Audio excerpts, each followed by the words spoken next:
te célèbre de tout mon cœur, je chante tes louanges. En la présence de Dieu, je me prosterne dans ton saint temple. Et je célèbre ton nom à cause de ta bonté et de ta fidélité, car ta renommée s'est accrue par l'accomplissement de tes promesses.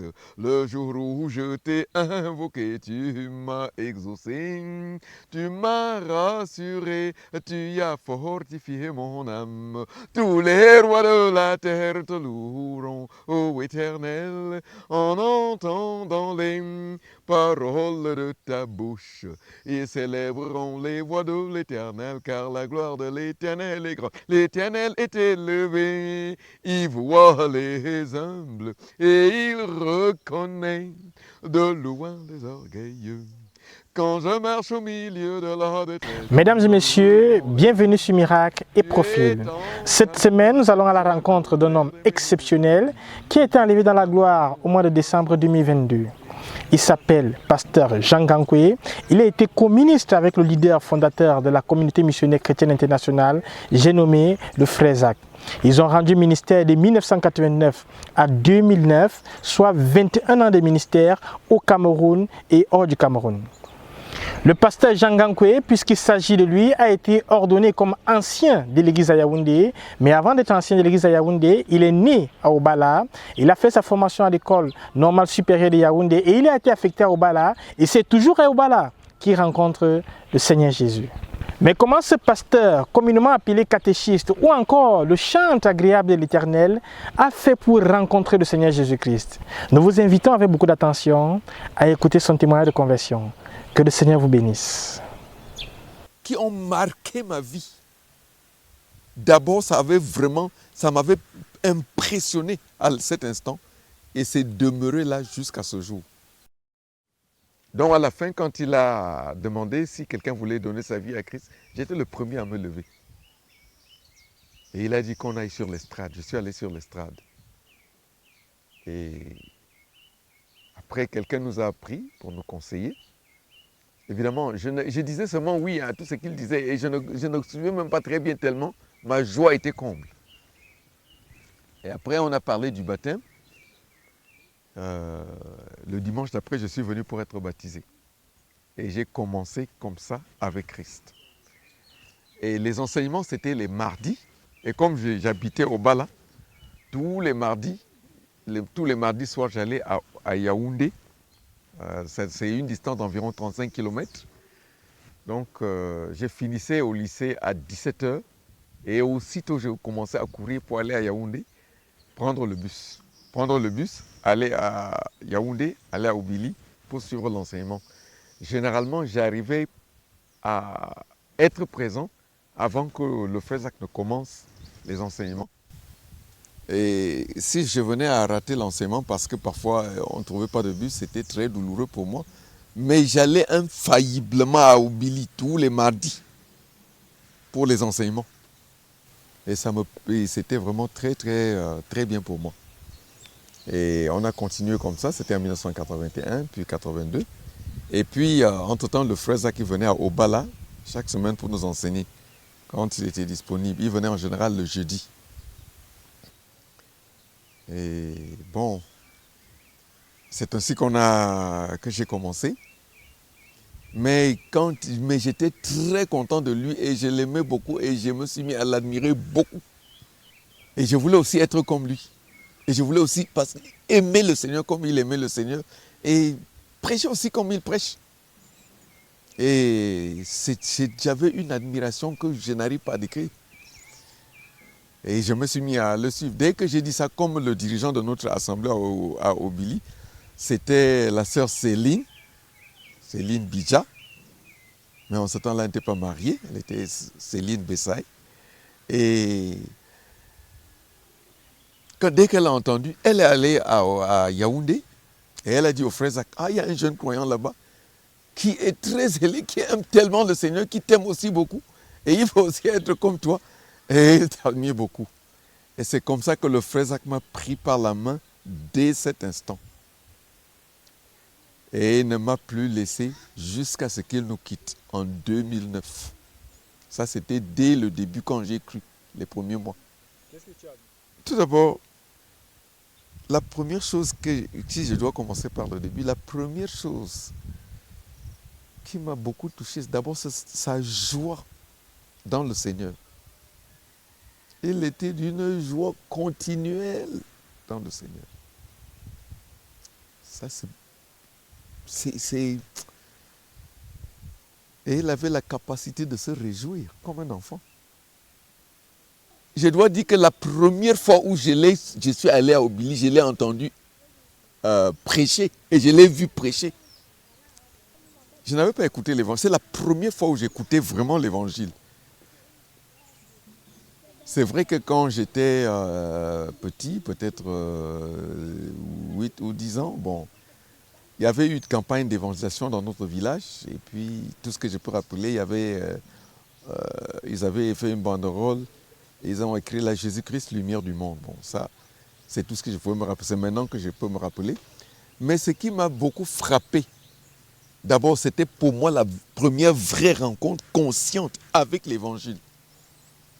C'est maintenant que j'ai cru et quand j'ai écouté là-bas que j'ai su que ce qui s'était passé au village, c'était l'évangile qu'on prêchait. En ce temps-là, je ne savais pas ce que c'était. Et quand je l'ai vu lire la parole, la première chose qui m'a beaucoup frappé et accroché, c'est que c'était absolument différent de tout ce que j'avais connu jusque-là. Ayant été religieux, protestant, baptisé, confirmé, jusqu'en 6e, mais après j'ai abandonné la pratique. Pour une fois, je voyais quelqu'un qui lisait la Bible pas comme quelque chose qui était extérieur. C'était évident que ça fait partie de sa vie. Ce n'est pas quelque chose qu'il lit qui est extérieur à lui. Ça, c'est la chose qui m'a le plus accroché. Pas même l'évangile qu'il a prêché le jour-là. J'ai seulement dit à mon cœur, ah, ça c'est les vrais gens. Ceux-ci, c'est ceux qu'il faut suivre. C'est tout ce que j'avais dit en mon cœur. Et je l'avais presque dit de manière audible. Parce que ce n'était pas hors de lui. C'était évident, bien que pour moi, c'était la première rencontre avec lui. Je savais, ça, c'était évident que ce qu'il disait, c'était la réalité, c'était quelque chose de réel, vrai dans sa vie. Bien qu'il ait ouvert la Bible pour lire, c'était une réalité pour lui. Ça faisait partie de lui. Et ça m'a accroché plus que tout le reste. La preuve, je ne me rappelle pas vraiment ce qu'il avait prêché le jour-là. Mais ce fait que tu le regardes, ce qu'il lisait était quelque chose qui était écrit dans sa vie. Je ne l'avais pas vu avant. Mais ce n'était pas comme quelque chose d'extérieur. Comme quelqu'un peut prendre un journal écrit par un autre, il le lit à haute voix. Ce n'était pas ça. J'avais visité plusieurs chapelles protestantes, catholiques même. J'ai entendu, j'étais un vagabond, partout où je vois un peu ouvert, je m'en veux m'asseoir au fond et je regarde tout le théâtre qui se passait là-bas devant. Mais il y avait une grande différence. La différence, c'est qu'il était vrai et la parole qu'il donnait, il ne la donnait pas comme quelqu'un qui a appris quelque chose pour venir dire. Il disait quelque chose qui était sa vie. Et ça m'a accroché. Et il prêchait, parlait avec beaucoup d'assurance. Beaucoup d'assurance.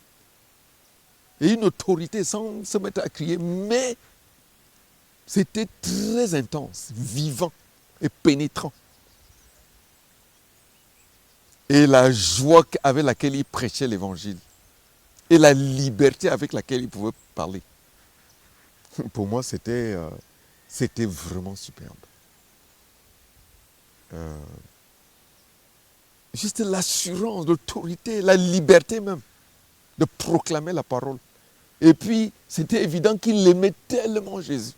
Et il aimait Dieu beaucoup. Et ça vraiment, je regardais, je disais, oh, moi aussi, j'aimerais vraiment aimer Dieu comme ça, et vraiment connaître Jésus comme ça, et aimer aussi Jésus comme ça.